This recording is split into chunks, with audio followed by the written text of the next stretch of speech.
রায়ের বিপদ বাড়ানোর কোনো সুযোগই এবার হাতছাড়া করছে না নীলু। হ্যাঁ বন্ধুরা, ভিডিওতে লাইক দিয়ে দেখতে থাকুন। রায়ের বৌমনি যখন অনির্বাণ সম্পর্কে খোঁজ নেওয়ার জন্য বারবার করে রায়ের দাদাভাইকে ফোন করতে থাকে, রায়ের দাদাভাই ফোন না পিক করার ফলে এক পর্যায়ে বাধ্য হয়ে যখন সার্থককে ফোন করে রায়ের বৌমনি, ঠিক সেই সময় আড়ি পেতে নীলু ঘরের বাইরে দাঁড়িয়ে থাকে এবং বলতে থাকে যে এখান থেকে কোনো না কোনোভাবে একটা খোঁজ পাওয়া যাবে অবশ্যই, কারণ আর যাই হোক না কেন আমি যদি ভালো মুখে এখন জিজ্ঞেস করি বৌমনিকে, বৌমনি নিশ্চয়ই আমাকে কোনো নিউজ দেবে না, তাই না?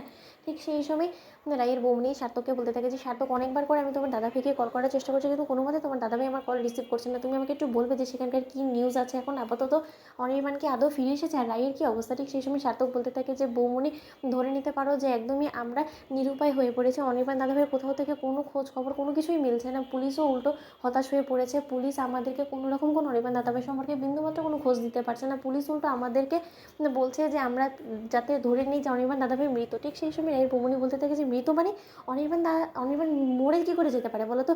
সেখানে আর যাই হোক না কেন কোনো দুর্ঘটনা তো ঘটেনি, তাহলে কী করে পুলিশ এই জিনিসটা আশঙ্কা করছে বলো তো? ঠিক সেই সময় সার্থক বলতে থাকে যে বৌমনি, অনির্বাণ দাদা ভাইকে হোটেলের সিসিটিভি ফুটেজে দেখা গিয়েছে যে সে নাকি সেই গহীন জঙ্গলে ঢুকেছে এবং সেই গহীন জঙ্গলে নাকি কাল রাতে একদল হাতি নাকি অনেক বেশি তাণ্ডব চালিয়েছে এবং সেই তাণ্ডবের ফলেই নাকি একজন মানুষ সেখানে নিহত হয়েছে এবং সেই মানুষটা সম্পর্কে তারা যাচাই বাছাই করার জন্যই সেই জঙ্গলের ওখানে গিয়েছে পুলিশ। এবার সেখানে ইনভেস্টিগেশন করার পরে আমাদেরকে কোনো একটা নিউজ দিতে পারবে।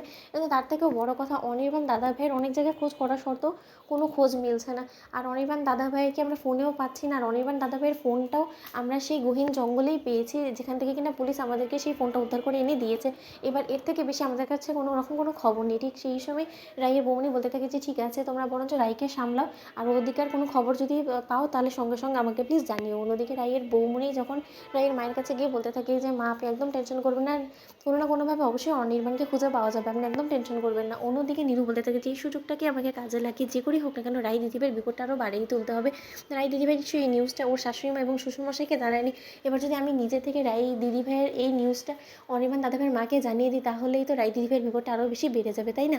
ঠিক সেই সময় রায়ের শাশুড়ি মায়ের কাছে নীলু ফোন করে বলতে থাকে যে আন্টি, আপনি আমাকে চিনতে পেরেছেন? আমি নীলাঞ্জনা। ঠিক সেই সময় অনির্বাণের মা বলতে থাকে যে তুমি কী প্রয়োজন আমাকে ফোন করে বলো তো? তোমার মতন একটা নির্লজ্জ বেহায়া মেয়ের সাথে আমার কোনো কথা থাকতে পারে না। কী প্রয়োজনে ফোন করেছো? ঠিক সেই সময় নীলু বলতে থাকে যে আন্টি, আসলে আমি অনেক বড় একটা খবর দেওয়ার জন্য আপনাকে ফোন করেছি। হাজার হোক আপনি তো মা, মা হিসেবে আপনার ছেলের সাথে ঠিক কী কী ঘটেছে সে সম্পর্কে জানার আপনার অধিকার আছে। আমি মানছি যে আমার দিদিভাই আপনাকে কোনো কিছু জানানোর প্রয়োজন বলে মনে করেনি, কিন্তু তার সত্ত্বেও আমার মনে হলো যে এই খবরটা আপনার জানা দরকার। আপনার ছেলে কাল রাত থেকে নিখোঁজ।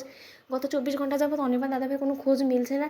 ইভেন কি অনির্বাণ দাদাভাইকে নাকি পুলিশ এক পর্যায়ে মৃত বলে ধরে নিয়েছে, কারণ অনির্বাণ দাদাভাইয়ের কোথাও থেকে কোথাও খোঁজ নেই এবং অনির্বাণ দাদাভাইয়ের ফোনও নাকি জঙ্গলে পাওয়া গেছে। তো বন্ধুরা, ভিডিওটি ভালো লাগলে লাইক এবং শেয়ার করে সাবস্ক্রাইব করতে ভুলো না।